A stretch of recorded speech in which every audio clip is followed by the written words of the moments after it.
Hey everyone. So with the discrepancies for the different ways, they found the number of triangles that could be made on a 4x4 GeoGebra board.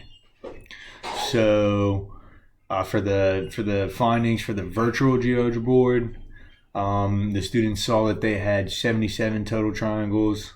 The Skillet program found 79, so they thought that they might have missed a couple. Went back and found out that they did. So they saw that the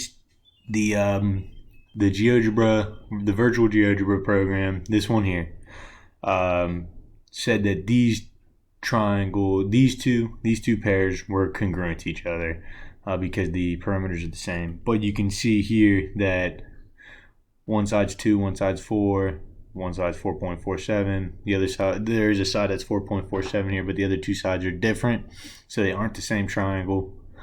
And the same thing with this pair here. It's 3, 3, 4.24, 1 and 5, 4.24. So that makes sense. And then for the Skillet program, it goes in to talk about how the program actually missed a triangle. It had an extra triangle of square root of 2, square root of 8, and square root of 18, and it actually missed that it did not fit the triangle inequality, because of some round off error. Um, and then for the hands-on geo board triangles, the class came up with 71 triangles, and they missed.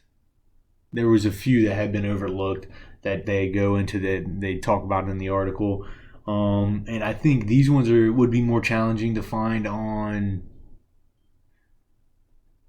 in with your hands instead of using some type of technology, because it's hard to see something like square root of 2 or square root of 10 or square root of 5.